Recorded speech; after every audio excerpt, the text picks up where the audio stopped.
और अब देखिए नॉन स्टॉप अंदाज में सिर्फ 10 मिनट में आज सुबह की देश और दुनिया की 100 बड़ी खबर।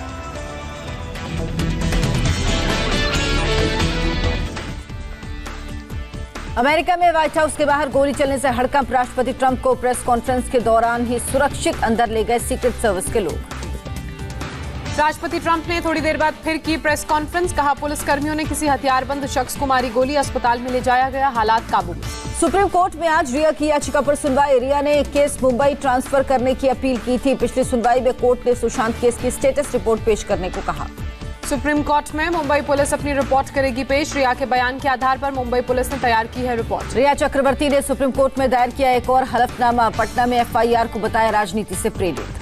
रिया ने कहा उन्हें सीबीआई जांच से एतराज नहीं, सुशांत केस को दिया जा रहा है तूल। मुंबई पुलिस के सूत्रों से बड़ा खुलासा। 8 जून को सुशांत और रिया के बीच हुई थी हाथापाई। 8 जून के झगड़े के बाद रिया घर छोड़कर चली गई थी। रिया ने सुशांत का मोबाइल नंबर भी ब्लॉक कर दिया था। सुशांत और रिया का झगड़ा दोनों के परिवारों को लेकर शुरू हुआ, जो हाथापाई तक जा पहुंचा। ईडी दफ्तर में रिया और उसके परिवार से 11 घंटे तक हुई पूछताछ। भाई और पिता से भी किए गए सवाल। रिया और उसके पिता से दूसरी बार जबकि शौविक से तीसरी बार पूछताछ की गई।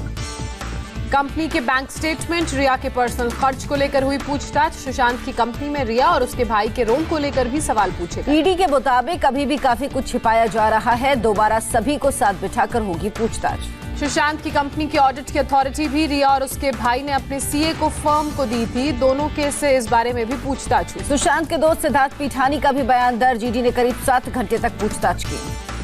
सीए रितेश शाह और श्रुति मोदी से भी ईडी ने पूछताछ की। फाइनेंशियल गड़बड़ियों को लेकर सवाल जवाब किए गए। फिल्म मेकर संदीप सिंह को भी समन भेज सकती है ईडी। संदीप और सुशांत के बीच लेन देन की जानकारी। सुशांत की कंपनी का आईपी एड्रेस 17 बार बदला गया। सूत्रों का दावा सुशांत की मौत के बाद भी 3 बार बदलाव हुआ। आखिरी बार आईपी एड्रेस 7 अगस्त को बदला गया। उसी दिन रिया को ईडी ने पहली बार बुलाया था। शिवसेना प्रवक्ता संजय राउत का बड़ा बयान सामने आया। कहा मुंबई पुलिस जांच में सक्षम। कांग्रेस नेता संजय निरुपम ने संजय राउत पर किया पलटवार। कहा सुशांत के परिवार के बारे में ओछी बातें कर रहे राउत। संजय राउत के बयान पर सुशांत के चचेरे भाई नीरज सिंह ने माफी मांगने को कहा। माफी नहीं मांगने पर मुकदमा करने और कानूनी कार्रवाई की बात कही। बगावत छोड़ कांग्रेस में लौटे सचिन पायलट। राहुल गांधी प्रियंका गांधी से मुलाकात की। राहुल गांधी और सचिन पायलट में करीब 90 मिनट तक बातचीत हुई। पायलट ने अपनी शिकायत रखी। पायलट की शिकायतों पर गौर करने के लिए कांग्रेस ने बनाई 3 सदस्यीय कमेटी। सूत्रों के मुताबिक कमेटी में प्रियंका गांधी, अहमद पटेल, केसी वेणुगोपाल शामिल। सचिन पायलट समर्थक विधायकों से भी मिली प्रियंका गांधी, अहमद पटेल और केसी वेणुगोपाल भी रहे साथ। आज विधायकों के साथ जयपुर लौटेंगे पायलट। कहा मुझे किसी पद की कोई इच्छा नहीं, सिर्फ स्वाभिमान बरकरार रखना चाहता हूँ। सचिन पायलट बोले मैंने पार्टी के हित की बात की, मुझे पर पर्सनल कमेंट हुए, इसका दुख हुआ। पायलट ने कहा नाराज विधायकों की बात सुनी गई, मेरी शिकायतों का समाधान होगा। प्रियंका गांधी ने दिया आश्वासन। पायलट बोले मैं कांग्रेस के टिकट पर जीता, कांग्रेस में ही रहूंगा, सभी चीजें सिद्धांत पर आधारित थी। कांग्रेस नेता केसी वेणुगोपाल ने कहा राजस्थान में गहलोत सरकार को खतरा नहीं, सचिन की शिकायतों का समाधान होगा। पायलट के भरोसेमंद सहयोगी का दावा। कहा हमने कभी कांग्रेस नहीं छोड़ी। सोनिया गांधी ने अशोक गहलोत से बातचीत की। राजस्थान के सियासी हालात पर चर्चा। केसी वेणुगोपाल ने आलाकमान को रिपोर्ट सौंपी। जैसलमेर में कांग्रेस विधायकों से की थी बातचीत। पायलट कैंप के विधायक भंवरलाल शर्मा ने की गहलोत से मुलाकात। कहा गहलोत हमारे परिवार के मुखिया। बीएसपी ने 6 विधायकों के कांग्रेस में विलय मामले में आज सुप्रीम कोर्ट में सुनवाई होगी। बीजेपी विधायक ने दायर की है याचिका। राजस्थान बीजेपी विधायक दल की आज शाम 4 बजे जयपुर में बैठक। विधानसभा सत्र पर होगी चर्चा। 14 अगस्त से शुरू होने वाला है सत्र। मणिपुर में बीजेपी सरकार ने जीता विश्वास मत। कांग्रेस विधायकों ने वेल में फेंकी कुर्सियां। महाराष्ट्र सरकार के मंत्री नवाब मलिक का बड़ा बयान। कहा कुछ लोग 12 एनसीपी विधायकों के बीजेपी में जाने की फैला रहे अफवाह। नवाब मलिक का बड़ा दावा। चुनाव से पहले बीजेपी में गए विधायक एनसीपी में लौटने को तैयार। पूर्व राष्ट्रपति प्रणब मुखर्जी की ब्रेन सर्जरी सफल। सेना के आरआर हॉस्पिटल में है भर्ती। सर्जरी से पहले कोरोना पॉजिटिव भी पाए गए थे। देश में 24 घंटे में कोरोना के 53,000 से ज्यादा नए मामले।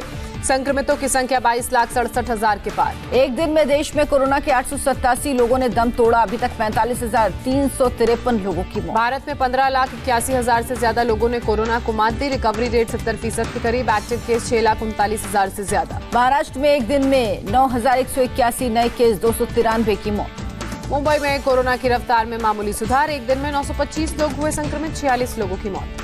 कोरोना के बीच मुंबई में समाजवादी पार्टी के विधायक अबू आजमी ने मनाया जन्मदिन। सोशल डिस्टेंसिंग की धज्जियां उड़ी। अभिनेता संजय दत्त लीलावती अस्पताल से डिस्चार्ज हुए। सांस लेने में तकलीफ के बाद हुए थे भर्ती।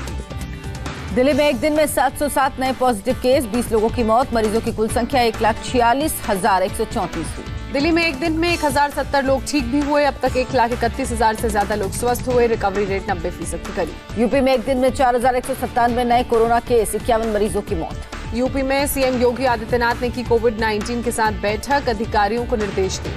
बिहार में 3,000 नए केस के साथ कोरोना मरीजों की तादाद 82,741 हुई। अब तक 450 लोगों की मौत। बिहार में कोरोना का रिकवरी रेट 65% से ज्यादा। अब तक 54,139 मरीज डिस्चार्ज हुए। पश्चिम बंगाल में 2,905 नए केस, मरीजों की संख्या 98,459 हुई। झारखंड में कोरोना 11 और लोगों की कोरोना से मौत हुई। मृतकों का कुल आंकड़ा 189 हुआ। एक दिन में 531 नए मामले भी सामने आए। आंध्र प्रदेश में बीते 24 घंटे में कोरोना के 7,665 नए केस। राज्य में कुल पॉजिटिव मरीजों की संख्या 2,35,000 के पार। तमिलनाडु में 24 घंटे में कोरोना से 114 और लोगों की मौत हुई। अब तक 5,000 से ज्यादा लोगों की मौत, कुल मरीजों की संख्या 3 लाख के पार। कर्नाटक में कोरोना की रफ्तार तेज, एक दिन में फिर 4,267 केस का इजाफा, 24 घंटे में 114 लोगों की मौत।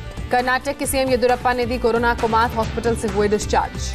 मध्य प्रदेश में कोरोना के 866 नए केस, एक दिन में 19 लोगों की मौत। राज्य में वायरस से अब तक 39,891 लोग संक्रमित। राजस्थान में कोरोना के 1,173 नए पॉजिटिव मरीज सामने आए। एक दिन में 11 लोगों की मौत हुई। पंजाब में एक दिन में आए 988 नए केस, 20 लोगों ने जान गंवाई। जम्मू कश्मीर में एक दिन में आए 470 नए मामले। अब तक 478 लोगों की मौत हुई। गुजरात में फिर एक दिन में 1,000 से ज्यादा कोरोना केस आए सामने, 24 घंटे में 20 लोगों की मौत। गुजरात में मास्क नहीं पहनने पर अब होगा 1,000 रुपए का जुर्माना, मुख्यमंत्री ने घोषणा की। अब तक 500 रुपए था जुर्माना। अहमदाबाद निगम की बड़ी कार्रवाई, कोरोना एसओपी के उल्लंघन पर 2 होटल सील। गुजरात के सीएम विजय रूपानी ने श्रेय हॉस्पिटल में आग मामले की न्यायिक जांच के आदेश दिए। 8 कोरोना मरीजों की हुई थी मौत। दुनिया में 2 करोड़ 2 लाख से ज्यादा लोग कोरोना से संक्रमित। अब तक 7,37,000 से ज्यादा की मौत। जम्मू कश्मीर के पुंछ में पाकिस्तान ने भारी गोलीबारी की, किसी के हताहत होने की खबर नहीं। भारतीय सेना ने दिया मुंहतोड़ जवाब। जम्मू कश्मीर में बीजेपी नेता अब्दुल हमीद नजर सुपुर्द खाक आतंकी हमले में हुए थे शहीद। राष्ट्रपति से मिले जम्मू कश्मीर के नए उपराज्यपाल मनोज सिन्हा ने राष्ट्रपति भवन में उनसे शिष्टाचार मुलाकात की। देश में फिलहाल स्कूलों को खोलने की कोई योजना नहीं, राज्यों की सलाह के बाद ही खोले जाएंगे स्कूल। मानव संसाधन विकास मंत्रालय की स्थायी संसदीय समिति की बैठक, कॉलेज में 0 ईयर नहीं रखने का प्रस्ताव। रक्षा मंत्री राजनाथ सिंह ने आत्मनिर्भर भारत सप्ताह की शुरुआत की, स्वदेशी को बढ़ावा देने के लिए आयोजन। सुप्रीम कोर्ट से प्रशांत भूषण को राहत नहीं, अवमानना मामले में 17 अगस्त को होगी सुनवाई। पीएम मोदी ने बिहार, असम, केरल समेत बाढ़ प्रभावित 6 राज्यों के मुख्यमंत्रियों से बात की, हालात की जानकारी। पीएम ने मुख्यमंत्रियों से बातचीत में हर संभव मदद का भरोसा दिया, मौसम का सटीक जानकारी के लिए इनोवेटिव टेक्नोलॉजी पर जोर दिया। बिहार में बाढ़ की हालत अब भी गंभीर, 16 जिलों में 74 लाख से ज्यादा लोग प्रभावित। बिहार के सीएम नीतीश कुमार ने नेपाल की असहयोग का मुद्दा उठाया, केंद्र से की दखल देने की मांग। इडुक्की लैंडस्लाइड में मरने वालों का आंकड़ा बढ़कर 49 हुआ, मलबे में 6 और शव बरामद, अब भी 22 लोग लापता। केरल के अलपुजा में भारी बारिश की वजह से बाढ़ जैसे हालात, सड़कें बनी दरिया। कर्नाटक में बारिश, बाढ़ और लैंडस्लाइड से अब तक 14 लोगों की मौत। राज्य सरकार ने केंद्र से तत्काल 4,000 करोड़ की मदद करने को कहा। कर्नाटक में उफनती घटप्रभा नदी पर स्टंट का वीडियो वायरल, ब्रिज के ऊपर से युवक ने छलांग लगाई। मुंबई के बाटुंगा में एक महिला ने पेश की मिसाल, मैनहोल खोलकर पानी की निकासी का रास्ता साफ किया। बादल फटने से रुद्रप्रयाग में घरों पर मलबा और बड़े बड़े पत्थर गिरे, सड़कों पर भी अवरोध। देहरादून के टपकेश्वर महादेव मंदिर में कई साल बाद घुसा तमसा नदी का पानी, आसपास के इलाके डूबे। उत्तरकाशी में लकड़ी की पुलिया के सहारे नदी पार करते नजर आए लोग, संकरी तालुका की तस्वीर। रामनगर के पाटकोट में सैलाब में बाल बाल बचा बाइक सवार, लोगों ने किया रेस्क्यू। शामली में अवैध हथियार से फायरिंग करते युवक का वीडियो वायरल, पुलिस ने आरोपी को गिरफ्तार किया। मेरठ में कैंट विधायक सत्यप्रकाश अग्रवाल को आई भड़काऊ कॉल, एक महिला ने विधायक से आपत्तिजनक बातें कहीं, केस की जांच साइबर सेल और क्राइम ब्रांच को दी गई। अमेरिका के बॉब्सन कॉलेज में पढ़ने वाली गौतम बुद्ध नगर की छात्रा की बुलंदशहर में सड़क हादसे के दौरान मौत। छात्रा अपने चाचा के साथ मामा के घर जा रही थी, तभी बाइक अचानक बुलेट से टकराई। परिजनों का आरोप, जब बाइक से वो औरंगाबाद जा रहे थे तब उनकी बाइक का बुलेट सवार 2 युवकों ने पीछा किया, अचानक बुलेट सवार के ब्रेक लगाने से हुआ हादसा। दिल्ली में खालसा कॉलेज के पास तेज रफ्तार कार ने पेट्रोलिंग गाड़ी को मारी टक्कर, एक पुलिसकर्मी की मौत। बिहार के मुजफ्फरपुर में ट्रक से टक्कर आकर एक पेट्रोल से भरे टैंकर में रिसाव, सड़क पर पेट्रोल लूटने के लिए ग्रामीणों में लगी होड़। मोहम्मद शमी की पत्नी हसीन जहां को धमकी, राम मंदिर भूमि पूजन की तारीफ करने पर मिली धमकी। कोलकाता के पोलक स्ट्रीट इलाके में बिल्डिंग में लगी आग, फायर ब्रिगेड की कड़ी मशक्कत के बाद आग पर काबू पाया गया। लेबनान में ब्लास्ट के बाद चल रहे विरोध प्रदर्शन के आगे झुकी सरकार, पीएम ने कैबिनेट समेत दिया इस्तीफा। लेबनान में ब्लास्ट का एक और वीडियो आया सामने। ब्लास्ट के वक्त एक बोट से लिया गया था वीडियो। अमेरिका के बाल्टीमोर में जोरदार गैस धमाका, कई घर ध्वस्त हुए, हादसे में एक शख्स की मौत।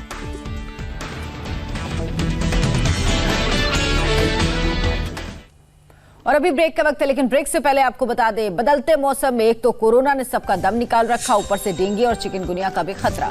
ऐसे में इस ट्रिपल अटैक से योग के जरिए कैसे पाए निजात, वहीं सुबह 8:30 पर स्वामी रामदेव बताएंगे कैसे घर पर आयुर्वेदिक काढ़ा करें तैयार, जिससे डेंगू और चिकनगुनिया का हो सके देसी उपचार।